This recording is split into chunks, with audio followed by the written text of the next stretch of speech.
इंसाफ मोर्चे का ऐलान सामने आ चुका है। बड़ी खबर है, पंजाब सरकार नूं दो टूक है, कोई मोहलत नहीं दी गई है। पहला नाम चर्चा हुंदी है जिहड़ी डेरा सिरसा दे विच या फिर बाकी होर प्रेमी जिहड़े बैठते ने इकट्ठ दे विच और नाम चर्चा करते हैं उन्हां नूं बंद कराउण दा जिक्र किया गया है और फिर गल की जाएगी। इस तो इलावा इंसाफ मोर्चे ने एजी नूं हटाउण दी मंग कीती है क्योंकि नवे एजी जिहड़े विनोद कई लगाए गए ने तां उन्हां दे वल्लों जिहड़ी पैरवाई की गई है ਵੱਖ-ਵੱਖ केसां दा उन्होंने जिक्र किया है उस नूं लैके उन्होंने ना जिहड़ा सवाल है वो चुके ने तां उन्हां नूं हटाउण दी मंग की गई है। इस तो इलावा यह भी कहा गया है कि आखिरकार पहला एक को दो काम जिहड़े ने वो कीते जाण तां फिर असीं मोहलत दी गल करांगे। साडे वल्लों पंजाब सरकार नूं कोई समा नहीं है। मोर्चे ने ऐलान कर दिता, मोर्चा निरंतर चलदा रहेगा। इंतजार सी कि आखिरकार 31 जुलाई यानी कि अज दा जिहड़ा इकट्ठ सद्या गया है इंसाफ मोर्चे नूं लैके या फिर नवा ऐलान जिहड़ा कीता जाना सी, नवा मोर्चा लाया जाना सी, उस ते नजरां टिकिया सन तां हुण ऐलान सामने आ चुके ने। सुखराज सिंह दे वल्लों इह माइक दे विच ऐलान किया गया। उस तो पहला कुलतार संधवा स्पीकर जिहड़े ने पहुंचे हुए सन, उन्हां दे वल्लों हाथ जोड़ के बेनती भी की गई और कहा भी गया कि सरकार जिहड़ी है वो बिल्कुल इस नूं लैके ईमानदार है और कोई भी इस दे विच अणगहली नहीं की जा रही तो समा दिता जावे। तस्वीरां असीं सीधियां लगातार विखा रहे हैं कि आखिरकार की कुछ इस वेले मोर्चे दे विच तस्वीर है क्योंकि ਵੱਖ-ਵੱਖ बुलारे जिहड़े ने वो पहुंचे हुए ने, उन्हां दे वल्लों अपने अपने ਵੱਖ-ਵੱਖ सुझाव दिते गए ने। जिक्र जिहड़ा है वो काफी सुझावां दा सुखराज भी करते नजर आए। इस तो इलावा उन्होंने कहा कि बैठ के होर गलबात भी होएगी पर इत्थे बड़ी खबर है क्योंकि यह नजरां टिकिया सन कि संगत ते छड्ड दिता गया सी कि सरकार नूं मोहलत देनी है या फिर नहीं। तां हुण ऐलान कर दिता गया कि कोई मोहलत जिहड़ी है नहीं दी जाएगी। दो शर्तां सरकार दे सामने रख दित्तियां गईयां ने, दो शर्तां रखिया गईयां ने। एक तां डेरियां दे विच जिहड़ी नाम चर्चा चलदी है उस नूं बंद कराउण दा जिक्र कीता गया तां होर जिहड़े केसां दे विच बाकी वकील पैरवाई कर रहे ने वो अपना पासा वटन। तां इस तों इलावा एजी दा जिक्र कीता गया, नवे एजी दा जिक्र कीता गया। विनोद कई जिहड़े कि अनमोल रतन सिद्धू दी थां ते नवे थापे गए ने एजी, उन्हां नूं जिम्मेवारी दित्ती गई है। उन्हां दा जिक्र किया गया कि जदों एपीएस दिओल दा जिक्र हुंदा सी उस वेले क्यों इस तरह दे नाल अपनी गल रखी गई कि नहीं उन्हां दे वल्लों पैरवाई जिहड़ी नहीं की जा सकदी क्योंकि इस तरह दे नाल जिक्र है सुमेर सैनी दे वकील रहे ने। तां हुण जिक्र क्यों नहीं हो रहा? विनोद कई नूं जेकर थापिया गया नवे एजी पंजाब सरकार दे जिहड़े सारे केस ने उन्हां दे वल्लों वेखे जाणगे तां फिर किस तरह दे नाल असीं सच झूठ दा जिक्र करांगे तां ओह जिहड़ा काफी अहम है। तां बैबल कला तो सरकार नूं सुनेहा सामने आ चुकिया, दो शर्तां रख दित्तियां ने सरकार दे सामने, दो शर्तां रख दित्तियां गईयां ने। तां हुण किते ना किते यह भी कहा गया कि लामबंदी होएगी पिंडां दे विच और बाकी होर लोकां नूं लामबंद कीता जावे, वध तों वध इकट्ठ होवे, हर हफ्ते सहज पाठ दा 15 दिन बाद सहज पाठ दा भोग पाया जावे, यानी कि लामबंदी दा सुनेहा इस मोर्चे दे वल्लों दित्ता गया और जिक्र बार-बार हो रहा सी कि इंसाफ जिहड़ा है वो दित्ता जावे। रणनीतिक ऐलान इस मनिया जा सकता। सीधा चलते नपिंदर बराड़ लगातार ने ग्राउंड ते मौजूद ने। नपिंदर, कह सकते हैं कि साफ हो चुका है अज दा जो इकट्ठ किया गया सी उस तो बाद जो फैसला किया गया मोर्चे दे वल्लों?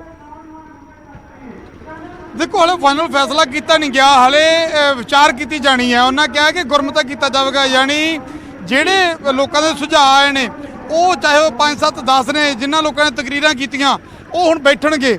हुण बैठण तो बाद वो आपस में विचार चर्चा करनगे। ਜਿਹੜੇ ਜਿਹੜੇ ਸੁਝਾਅ ਆਏ ਉਹਨਾਂ ਨੂੰ ਲਿਖਿਆ ਗਿਆ, ਉਹਨਾਂ ਸੁਝਾਵਾਂ ਤੇ ਚਰਚਾ ਹੋਵੇਗਾ ਔਰ ਉਸ ਤੋਂ ਬਾਅਦ ਫੈਸਲਾ ਹੋਵੇਗਾ ਕਿ ਆਉਣ ਵਾਲੇ ਦਿਨਾਂ ਦੇ ਵਿੱਚ ਕੀ ਰੂਪਰੇਖਾ ਰਹੇਗੀ, ਕਿਸ ਤਰ੍ਹਾਂ ਦਾ ਸੰਘਰਸ਼ ਹੈ ਜਿਹੜਾ ਉਹ ਲਿਖਿਆ ਜਾਵੇਗਾ। ਕੁਲਤਾਰ ਸਿੰਘ ਸੰਧਵਾ ਹੋਣੀ ਕਿਉਂਕਿ ਇੱਥੇ ਆਏ ਸੀ ਔਰ ਥੋੜੀ ਦੇਰ ਪਹਿਲਾਂ ਸੁਣ ਵੀ ਰਹੇ ਸੀ, ਅਸੀਂ ਸਾਡੇ ਦਰਸ਼ਕ ਦੇਖ ਰਹੇ ਸੀ ਕਿ ਕੁਲਤਾਰ ਸਿੰਘ ਸੰਧਵਾ ਹੋਰਾਂ ਨੇ ਕੋਈ ਸਪਸ਼ਟ ਜਿਹੜਾ ਹੈਗਾ ਬਿਆਨ ਜਿਹੜਾ ਉਹਨਾਂ ਦਾ ਸਾਹਮਣੇ ਨਹੀਂ ਆਇਆ। ਸਰਕਾਰ ਦੇ ਵੱਲੋਂ ਕੋਈ ਸਪਸ਼ਟ ਭਰੋਸਾ ਜਿਹੜਾ ਉਹ ਨਹੀਂ ਦਿੱਤਾ ਗਿਆ। हाँ इन्ना जरूर कहते नजर आए कुलतार संधवा कि हाँ जो संगत चाहती आ वो होवेगा। शायद वो अपने संविधानक अहुदे दे विच बझे होने करके सरकार दे वल्लों कोई ऐलान कर भी नहीं सकते सी या फिर वो नहीं कर पाए, पर इत्थे क्योंकि उन्हां ते दबाव बहुत ज़्यादा कुलतार संधवा होना ते है, लोकल विधायक भी ने और स्पीकर ने इस तो पहला इस पूरे मामले दे विच वो संघर्ष करते रहे ने, खुद धरनिਆਂ ते बहिंदे रहे ने। और वड्डी गल कि वो खुद अमृतधारी सिख ने। तो जदों अज एक अमृतधारी सिख उसे विधान सभा हल्के तो विधायक बन गया, विधायक बन के उसे विधायक की पार्टी की सरकार है और अज विधान सभा का स्पीकर है, तो जदों इन्ने वड्डे अहुदे ते पहुँच जाता है तो फिर उस इलाके की संगत जिहड़ी संगत दे विच खुद बैठ के प्रदर्शन करते रहे, इस तो पहला जिन्हां दे विच बैठ के वो खुद ਕਹਿੰਦੇ ਰਹੇ ਕਿ ਇਨਸਾਫ ਹੋਣਾ ਚਾਹੀਦਾ ਹੈ ਬੇਅਦਬੀ ਮਾਮਲੇ ਦਾ, ਗੋਲੀकांड ਮਾਮਲੇ ਦਾ। ਜਦੋਂ ਅੱਜ ਉਹਨਾਂ ਦੀ ਆਪਦੀ ਸਰਕਾਰ ਬਣੀ ਹੈ ਤਾਂ ਫਿਰ ਸੰਗਤ ਉਹਨਾਂ ਤੋਂ ਜਵਾਬ ਮੰਗ ਰਹੀ ਹੈ, ਔਰ ਉਹ ਜਵਾਬ ਸ਼ਾਇਦ ਹਲੇ ਕੁਲਤਾਰ ਸੰਧਵਾ ਹੋਰਾਂ ਦੇ ਕੋਲ ਨਹੀਂ ਸੀ। ਉਹਨਾਂ ਸਾਫ਼ ਤੌਰ ਤੇ ਭਰੋਸਾ ਜ਼ਰੂਰ ਦਿੱਤਾ ਕਿ ਜੋ ਸੰਗਤ ਕਹਿ ਰਹੀ ਹੈ, ਜਿਸ ਤਰ੍ਹਾਂ ਸੰਗਤ ਚਾਹੇਗੀ ਉਸੇ ਤਰ੍ਹਾਂ ਕੀਤਾ ਜਾਵੇਗਾ, ਸਰਕਾਰ ਉਸੇ ਤਰ੍ਹਾਂ ਕਰੇਗੀ। ਪਰ ਸਰਕਾਰ ਕੀ ਕਰਨ ਜਾ ਰਹੀ ਹੈ, ਇਸ ਤਰ੍ਹਾਂ ਉਹਨਾਂ ਨੇ ਖੁੱਲ੍ਹ ਕੇ ਕੁਝ ਵੀ ਨਹੀਂ ਕਿਹਾ। ਵਾਰੀ-ਵਾਰੀ ਪੰਡਾਲ ਦੇ ਵਿੱਚੋਂ ਲੋਕਾਂ ਨੇ ਆਵਾਜ਼ ਚੁੱਕੀ ਔਰ ਉਹਨਾਂ ਤੋਂ ਸਪਸ਼ਟ ਜਿਹੜਾ ਹੈਗਾ ਮੰਗਿਆ ਗਿਆ ਕਿ ਤੁਸੀਂ ਆਪਣਾ ਸਰਕਾਰ ਦੇ ਵੱਲੋਂ ਪੱਖ ਦਿਓ। ਤਾਂ ਉਹਨਾਂ ਕਿਹਾ ਕਿ ਮੈਂ ਹਾਲੇ ਕੁਝ ਕਹਿ ਨਹੀਂ ਸਕਦਾ। ਨਜ਼ਰ ਆਏ ਨੇ ਕਿ ਬਹੁਤ ਸਾਰੇ ਸੁਝਾਅ ਆਏ ਨੇ ਔਰ ਉਹਨਾਂ ਨੂੰ ਅਸੀਂ ਨੋਟ ਕਰ ਲਿਆ। ਤਾਂ ਹੁਣ ਬਾਕੀ ਜਿਵੇਂ ਤੁਸੀਂ ਵੀ ਜ਼ਿਕਰ ਕਰ ਰਹੇ ਹੋ, ਜੇ ਫਾਈਨਲ ਫੈਸਲਾ ਨਹੀਂ ਆਇਆ, ਕਿੰਨਾ ਕੁ ਸਮਾਂ ਹੋਰ ਲੱਗ ਸਕਦਾ ਹੈ ਜਦੋਂ ਫਾਈਨਲ ਐਲਾਨ ਕੀਤਾ ਜਾਏਗਾ? ਕਿਉਂਕਿ ਚਰਚਾਵਾਂ ਬਹੁਤ ਹੋ ਰਹੀਆਂ ਨੇ ਔਰ ਜੋ ਸੁਖਰਾਜ ਹੋਰਾਂ ਨੇ ਮਾਈਕ ਦੇ ਵਿੱਚੋਂ ਅਨਾਉਂਸ ਕੀਤਾ, 2 ਸ਼ਰਤਾਂ ਸਰਕਾਰ ਦੇ ਸਾਹਮਣੇ ਰੱਖੀਆਂ ਗਈਆਂ ਨੇ, ਉਸ ਨੂੰ ਵੀ ਅਸੀਂ ਕਿਸ ਤਰ੍ਹਾਂ ਦੇ ਨਾਲ ਵੇਖ ਪਾ ਰਹੇ ਹਾਂ?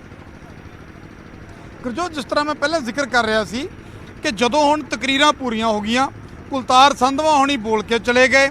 ਸੁਖਰਾਜ ਨੇ ਅਖੀਰ ਦੇ ਵਿੱਚ ਬੋਲਣਾ ਸੀ। ਕ੍ਰਿਸ਼ਨ ਭਗਵਾਨ ਦਾ ਪੁੱਤਰ ਆ ਸੁਖਰਾਜ, ਜਿਹੜੇ ਕ੍ਰਿਸ਼ਨ ਭਗਵਾਨ ਦੀ ਮੌਤ ਹੋਈ ਸੀ ਉਸ ਵੇਲੇ ਗੋਲੀकांड ਦੇ ਵਿੱਚ, ਇਸੇ ਜਗ੍ਹਾ ਤੇ ਸਾਡੇ ਤੋਂ ਪਿੱਛੇ ਥੋੜਾ ਜਾਏ ਜਿੱਥੇ ਧਰਨਾ ਚੱਲ ਰਿਹਾ, ਇਹਦੇ ਪਿੱਛੇ ਗੇਟ ਹੈ ਕਿਉਂਕਿ ਬਹਿਬਲ ਕਲਾਂ ਨੂੰ ਇੱਥੋਂ ਸੜਕ ਜਾਂਦੀ ਹੈ, ਇੱਥੇ ਹੀ ਧਰਨਾ ਚੱਲ ਰਿਹਾ ਸੀ। ਉਸ ਵੇਲੇ ਕ੍ਰਿਸ਼ਨ ਭਗਵਾਨ ਦੀ ਮੌਤ ਹੋਈ ਸੀ। ਕ੍ਰਿਸ਼ਨ ਭਗਵਾਨ ਹੋਰਾਂ ਦਾ ਪੁੱਤ ਸੁਖਰਾਜ ਆ ਜਿਹੜਾ ਇਸ ਮੋਰਚੇ ਦੀ ਅਗਵਾਈ ਕਰ ਰਿਹਾ। ਸੁਖਰਾਜ ਬੋਲ ਚੁੱਕੇ ਨੇ ਔਰ ਸੁਖਰਾਜ ਨੇ ਸਾਫ਼ ਕੀਤਾ ਕਿ ਜਿਹੜੇ ਬੁਲਾਰੇ ਬੋਲੇ ਨੇ, ਜਿਨ੍ਹਾਂ ਦੇ ਸੁਝਾਅ ਆਏ ਨੇ, ਉਹ 8-10 ਬੰਦੇ, ਜਿਹੜੇ 10-15 ਬੰਦੇ ਨੇ, ਉਹ ਇਸ ਵੇਲੇ ਇੱਥੇ ਰੁਕ ਜਾਣਗੇ, ਮੌਜੂਦ ਨੇ। ਬਾਕੀ ਸੰਗਤ ਵੀ ਮੌਜੂਦ ਰਹੇਗੀ। ਉਹਦੇ ਤੇ ਵਿਚਾਰ ਚੱਲ ਰਿਹਾ ਹੈ ਕਿਉਂਕਿ ਜਿਹੜੇ ਸੁਝਾਅ ਆਏ ਸੀ ਉਹ ਲਿਖੇ ਗਏ, ਨੋਟ ਡਾਊਨ ਕੀਤੇ ਗਏ। ਹਾਲਾਂਕਿ ਕਿਉਂਕਿ ਉਹ ਜਿਹੜੇ ਸੁਝਾਅ ਨੇ ਸਾਰੀ ਸੰਗਤ ਦੇ ਸਾਹਮਣੇ ਦੱਸੇ ਗਏ, ਤਾਂ ਹੁਣ ਉਹਨਾਂ ਸੁਝਾਵਾਂ ਤੇ ਚਰਚਾ ਕੀਤੀ ਜਾ ਰਹੀ ਹੈ। ਤੇ ਕੁਲਤਾਰ ਸੰਧਵਾ ਹੋਣਾ ਦੀ ਗੱਡੀ ਜਾ ਰਹੀ ਹੈ। ਕੁਲਤਾਰ ਸੰਧਵਾ ਹੋਣੀ ਜਾ ਰਹੇ ਨੇ ਇੱਥੋਂ ਕਿਉਂਕਿ ਥੋੜੀ ਦੇਰ ਪਹਿਲਾਂ ਕੁਲਤਾਰ ਸੰਧਵਾ ਹੋਣੀ ਬੋਲੇ। ਹਾਲਾਂਕਿ ਮੀਡੀਆ ਦੇ ਨਾਲ ਬਾਅਦ ਦੇ ਵਿੱਚ ਉਹਨਾਂ ਵੱਖਰੇ ਤੌਰ ਤੇ ਕੋਈ ਗੱਲਬਾਤ ਨਹੀਂ ਕੀਤੀ ਕਿਉਂਕਿ ਸਪਸ਼ਟ ਜਵਾਬ ਉਹਨਾਂ ਦੇ ਕੋਲ ਹਲੇ ਕੋਈ ਨਹੀਂ ਸੀ। ਤਾਂ ਵੱਡਾ ਦਲ ਵਾਲਾ ਜਿਹੜਾ ਭਾਰੀ ਗਿਣਤੀ ਦੇ ਵਿੱਚ ਪੁਲਿਸ ਦੀਆਂ ਗੱਡੀਆਂ ਉਹਨਾਂ ਦੇ ਨਾਲ ਆਈਆਂ ਕਿਉਂਕਿ ਮਾਹੌਲ ਡਰ ਸੀ ਕਿ ਕਿਤੇ ਕੋਈ ਤਣਾਅਪੂਰਨ ਨਾ ਹੋ ਜੇ। ਐਸੇ ਸੈਂਸਿਟਿਵ ਮਾਹੌਲ ਦੇ ਵਿੱਚ ਕੁਲਤਾਰ ਸੰਧਵਾ ਪਹੁੰਚੇ ਸੀ ਕਿ ਕਿਤੇ ਕੋਈ ਕਿਸੇ ਕਿਸਮ ਦੀ ਬਹਿਸ ਜਾਂ ਫਿਰ ਕਈ ਵਾਰ ਮਾਹੌਲ ਖਰਾਬ ਹੋ ਜਾਂਦਾ। ਤਾਂ ਜਿਹੇ ਦੇ ਵਿੱਚ ਵੱਡੀ ਪੁਲਿਸ ਫੋਰਸ, IG ਉਹਨਾਂ ਦੇ ਖੁਦ ਨਾਲ ਆਏ, SSP ਉਹਨਾਂ ਦੇ ਨਾਲ ਆਏ, ਪਰ ਉਹ ਖੁੱਲ੍ਹ ਕੇ ਕੋਈ ਭਰੋਸਾ ਦੇ ਨਹੀਂ ਸਕੇ। ਤਾਂ ਹੁਣ ਜਿਹੜਾ ਹੈਗਾ ਵਿਚਾਰ ਚਰਚਾ ਚੱਲ ਰਹੀ ਹੈ। ਲੱਗਦਾ ਹੈ ਕਿ ਕਰੀਬ 15 ਤੋਂ 20 ਮਿੰਟ ਵਿਚਾਰ ਚਰਚਾ ਹੋਵੇਗੀ। ਵਿਚਾਰ ਚਰਚਾ ਤੋਂ ਬਾਅਦ ਆਖਰੀ ਫੈਸਲੇ ਤੇ ਮੋਹਰ ਲੱਗੇਗੀ ਕਿ ਆਖਿਰ ਰਣਨੀਤੀ ਕੀ ਅਪਣਾਈ ਜਾਵੇ, ਕਿਸ ਤਰ੍ਹਾਂ ਸੰਘਰਸ਼ ਜਿਹੜਾ ਉਲੀਕਿਆ ਜਾਵੇ ਤਾਂ ਕਿ ਇਨਸਾਫ ਜਲਦੀ ਮਿਲੇ। ਜੀ ਠੀਕ ਹੈ, ਵਾਪਸੀ ਕਰਾਂਗੇ ਫੌਰੀ ਤੌਰ ਤੇ। ਜਿਸ ਤਰ੍ਹਾਂ ਦੇ ਨਾਲ ਤੁਸੀਂ ਜ਼ਿਕਰ ਕਰ ਰਹੇ ਹੋ ਕਿ ਅਜੇ ਚਰਚਾ ਹੋਣੀ ਹੈ ਤਾਂ ਫਾਈਨਲ ਫੈਸਲਾ ਨਹੀਂ ਹੈ, ਪਰ ਕਿਤੇ ਨਾ ਕਿਤੇ ਜਿਹੜਾ ਮਾਈਕ ਦੇ ਵਿੱਚ ਸੁਖਰਾਜ ਸਿੰਘ ਹੋਰਾਂ ਦੇ ਵੱਲੋਂ ਦੱਸਿਆ ਗਿਆ ਹੁਣ ਤੱਕ ਦੀ ਜੋ ਚਰਚਾ ਹੋਈ ਹੈ ਜਾਂ ਜਿਸ ਤਰ੍ਹਾਂ ਦੇ ਸੁਝਾਅ ਨੋਟ ਕਰ ਲਏ ਗਏ ਨੇ, ਤਾਂ ਇਹਨਾਂ ਜ਼ਰੂਰ ਜ਼ਿਕਰ ਕੀਤਾ ਗਿਆ ਹੈ ਕਿ ਮੋਹਲਤ ਨਹੀਂ ਦਿੱਤੀ ਜਾਏਗੀ। ਡੇਰੇ ਦੀ ਪੈਰਵਾਈ ਕਰਨ ਵਾਲੇ AG ਨੂੰ ਹਟਾਇਆ ਜਾਵੇ, ਮੰਗ ਕੀਤੀ ਗਈ ਹੈ। ਫਿਰ ਸਰਕਾਰ ਨੂੰ ਮੋਹਲਤ ਬਾਰੇ ਅਸੀਂ ਗੱਲ ਕਰਾਂਗੇ, ਯਾਨੀ ਕਿ ਸ਼ਰਤਾਂ ਰੱਖ ਦਿੱਤੀਆਂ ਗਈਆਂ ਨੇ ਸਰਕਾਰ ਦੇ ਸਾਹਮਣੇ। ਔਰ ਹੁਣ ਇਹਨਾਂ ਸ਼ਰਤਾਂ ਨੂੰ ਸਰਕਾਰ ਕਿਸ ਤਰ੍ਹਾਂ ਦੇ ਨਾਲ ਵੇਖ ਰਹੀ ਹੈ, ਜ਼ਿਕਰ ਕਰਦੇ ਹਾਂ। ਪਹਿਲੀ ਸ਼ਰਤ ਦਾ ਜ਼ਿਕਰ ਇਹ ਹੈ ਕਿ ਡੇਰੇ ਦੇ ਵਿੱਚ ਜੋ ਨਾਮ ਚਰਚਾ ਚੱਲਦੀ ਹੈ, ਯਾਨੀ ਕਿ ਡੇਰਾ ਪ੍ਰੇਮੀ, ਅਸੀਂ ਵੇਖਦੇ ਹਾਂ ਕਿ ਮੌਕੇ ਤੇ ਜਿਹੜਾ ਉਹ ਡੇਰਿਆਂ ਦੇ ਵਿੱਚ ਸਰਾਬਤਪੁਰਾ ਡੇਰੇ ਦਾ ਜ਼ਿਕਰ ਕਰੀਏ ਤਾਂ ਉੱਥੇ ਵੱਡਾ ਇਕੱਠ ਹੁੰਦਾ ਹੈ ਡੇਰਾ ਪ੍ਰੇਮੀਆਂ ਦਾ।